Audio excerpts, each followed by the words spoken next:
Hello everybody and welcome to Straight Talk with Kysa. I'm your host for today, and today we're going to be having a very serious conversation about teaching kids about their bodies. Now, if you fit into any of these categories, parent, teacher, aunt or uncle, grandparent, older sibling, guardian, or you're just coming to frequent contact with a child, then you need to pay extra attention. Now, I know that having a conversation with a child about their body can be awkward, but let me assure you that this conversation needs to be had sooner rather than later. Now, because of the awkward state of the conversation, quite often it's avoided. But this is a problem because kids are very curious and they have tons of questions. Just think about the questions you had when you were younger. Exactly. And how were those questions addressed? And would you want your child or any child close to you to have their questions addressed in that same way? While you think about your response, let us hear from some parents about how they taught their children and are still teaching their children about their bodies. And then I, Kysa, will give you some necessary tips that you can use to have a conversation with your child. Stay tuned.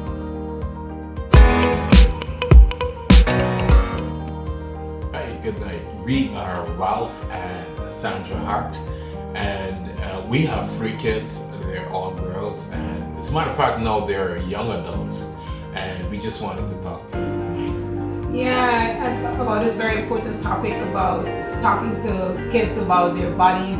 You know, like when I was growing up, and I'm assuming it's the same for Ralph, it's like we didn't have those conversations about your body parts and, you know, don't have people touch, or to me we couldn't even say the name. Like I couldn't talk about breasts in front of big people. That was like big people conversation. That's what you were told. So you imagine going to say the big word like penis and vagina. It's like you'd get lashes on your mouth. I don't know, what was it like in like your household? Right? We didn't necessarily have those conversations, at least not in the open. You know, my dad was right there, but he and I never actually had the talk. And you know, I don't know what happened with my other siblings, but we never had like, you know, conversation about body parts as a family. You know, that would have been a little weird in that time. Yeah, exactly. So, and I remember it's like, you know, you had all these little names, you know, that's what you called it. And you know, as I was growing up, and I was thinking, because there were certain things that, you know, I didn't talk to my mom about. And so I was determined in my heart that, you know, that's not going to happen to me and my kids. I want us to have that conversation, and I realized that you have to have it from small. So you can't wait until they're older, because then it becomes really awkward. So from a very young age, I guess we were always very open with our kids, you know. They knew what's a vagina, they knew what's a penis, even though one of our babysitters gave them a nickname, they knew exactly what it was. So I think that there's no right or wrong age to start talking to kids. The kids nowadays, they're popping out smart. So what do you think about an appropriate age to start talking to kids about their bodies?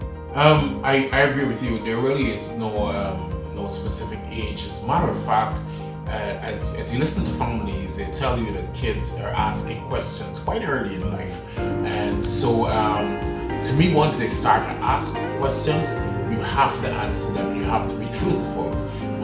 It makes no sense postponing it. You don't have to necessarily get into all of the details to gross them out, but you know, you have to be honest in your answer. And if they're asking, that is a good time to start. Yes, because I think the best place that they should learn from is at home, and that they should learn it from you.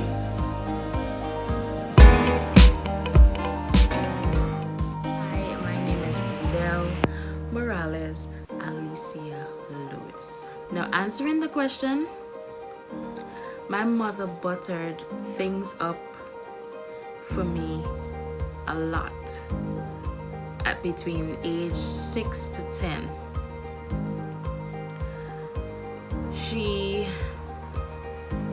would tell me that it's my private part, right? But hearing from people around me or around the neighborhood, and as I sing, it will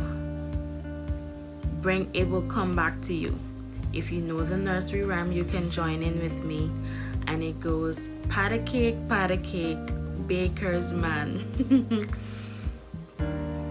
That was the name I was hearing in my neighborhood about what the private part was called.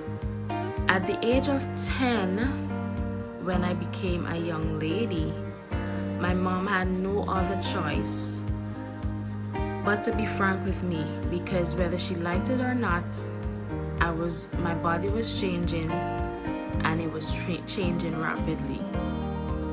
So she then started to use a scientific word, vagina. Children are smarter now. They are more tech savvy. And I have two boys, a 6-year-old and a 10-month-old. My now 6-year-old, I try to be as transparent as I could with him, because like I said, they are smarter, and everything I tell him one time, or if anybody says anything to him one time, it sticks like a glue. So I try to be transparent as much as possible. So if he asks me about a particular body part, I do my best to answer the best way that I could. For example, he asked me about his penis, which I did tell him that it is called that, because that's like a big thing for him. So I explained to him what it is. And of course, his body too is changing, so I know questions are gonna be arising when the time comes for him to ask me those questions. And I know that in the future my 10-month-old will come with the same questions, and I have to be as transparent as I could to him as well. Thank you, parents, for sharing. And from these testimonials, we can see that parents were taught in completely different ways than they taught their kids, or are still teaching their kids about their bodies, and that is truly commendable. But in an effort to not repeat history, I still want to give you guys a few necessary tips that you can use to teach your children about their bodies. Tip number 1, from as early as possible, teach your children about all their body parts. When you're doing the head, shoulders, knees, and toes song, maybe throw in an extra verse about their respective body parts. It just might work. Tip number 2, teach your children the correct names. It's not a cookie, it's a vagina. And it's not a pee-pee, it's a penis. Doing this can help build a child's trust with their parents, and they'll be able to speak to you or ask you questions about their bodies. And this will also help to avoid confusion if the child is in need of help and you're not around. And if you still think it's awkward to just have the conversation with your child, then do it during convenient times like bath times or toilet training. And my third and final tip for you guys is to teach your children about boundaries. Exploration of the body is natural from as early as 3 years old. And from this age, we see that children touch or look at themselves and others, and they like to show their friends their body parts. And while this is natural for a child, it can be taken the wrong way, and you don't want your child to be taken advantage of or punished for simply being a child. So speak to them about appropriate behavior when they're in public, when they're in private, and when they're around others. And you need to also speak to them about the difference between safe and unsafe touches. This can be very important for their safety, so you need to assure that you have these conversations with your children. So, those are all the tips I have for you guys today. Thank you so much for tuning in to Straight Talk with Kysa. I really do hope these tips were helpful. For more information and if you want to do some research for yourself, I have left 2 links in the bio down below so you can go ahead and click on those and read for yourself. Stick around for episode 2 of Straight Talk with Kysa, where I will be talking about ensuring that your child's online experience is safe. See you next time. Bye!